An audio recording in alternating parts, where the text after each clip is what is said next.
Bonjour tout le monde et bienvenue dans cette vidéo. Aujourd'hui nous allons voir comment créer un thème WordPress et nous nous retrouvons dans le tutoriel sur WordPress. Donc on va aller dans la liste des dossiers où se trouve le thème. Ici on a le thème qui est là. Donc on va faire clic droit, créer un nouveau dossier que je vais l'appeler Freezes, qui sera le nom de mon thème. Ensuite à l'intérieur du fichier je vais créer un fichier CSS style.css et ensuite je vais créer un fichier index.css.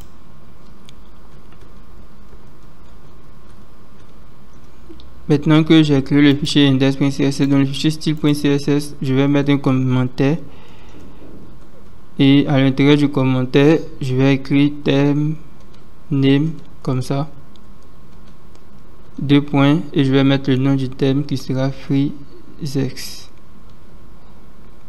Ensuite je vais mettre version, deux points, ça sera 1.0, et auteur, l'auteur du thème sera, là je vais mettre mon prénom et je vais enregistrer et vous allez voir ce qui va se passer sur le site. Donc lorsque je vais actualiser la page thème, vous voyez que on a le thème qui apparaît. Lorsque je clique sur détail du thème, on a le nom du thème, le numéro de la version et le nom de l'auteur. Maintenant si vous voulez renseigner un peu plus, il vous suffira d'aller dans le fichier style des autres thèmes. Voici le fichier style des autres thèmes, donc vous pouvez copier le style des autres thèmes. Mais nous allons arrêter là, on va pas tout copier. On va commencer par déclarer le header, parce que si je décide d'activer le thème, je vais activer le thème Freezes et on va aller regarder le site à quoi il ressemble. Vous voyez qu'il affiche une page blanche, c'est normal. On va afficher le header en tête. Donc on met la balise PHP. Donc on va utiliser la fonction wp head et on ferme la balise PHP. Et là on va rajouter une balise H1 pour dire bienvenue sur notre site.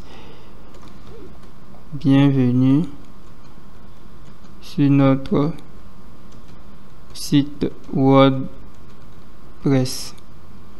Et on va afficher une autre balise qui sera la fonction footer, wp footer.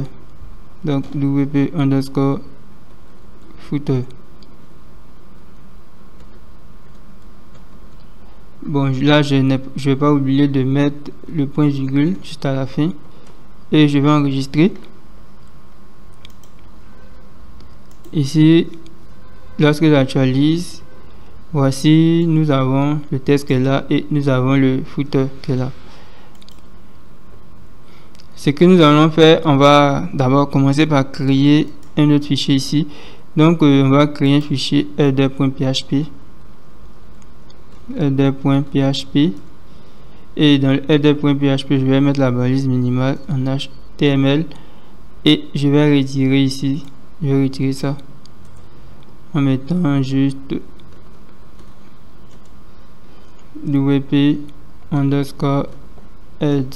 Je vais juste mettre la fonction head dans l'entête et je vais enregistrer et je vais retirer tout ça.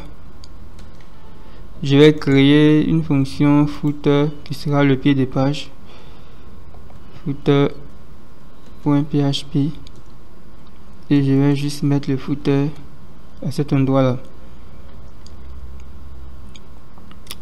et je vais actualiser. Vous allez voir que rien n'a changé pour le moment, mais ce qu'on a remarqué, c'est que dans l'entête on n'a pas le titre de la page. C'est parce qu'il manque une fonction. Donc on va créer un fichier function au pluriel function avec s à la fin .php. Vous ne devez pas écrire fonction en français, mais vous devez écrire ça en anglais, function avec s à la fin. Donc je vais ouvrir la balise PHP. Là je n'aurai pas besoin de fermer. Ok, je vais rajouter ici la fonction add theme support, add theme underscore support et je vais mettre le title afin qu'il puisse supporter le titre title tag. Je mets title tag comme attribut et je vais juste enregistrer le fichier. Et lorsque je vais enregistrer le fichier, je vais venir actualiser et vous voyez, on a le site WordPress. Bon, là on n'a pas la quantité d'articles qui s'exécutent. Bon, pour voir comment afficher la liste des articles WordPress, on va voir ça dans une prochaine vidéo. Donc surtout restez abonné à la chaîne et à la page Facebook. À bientôt.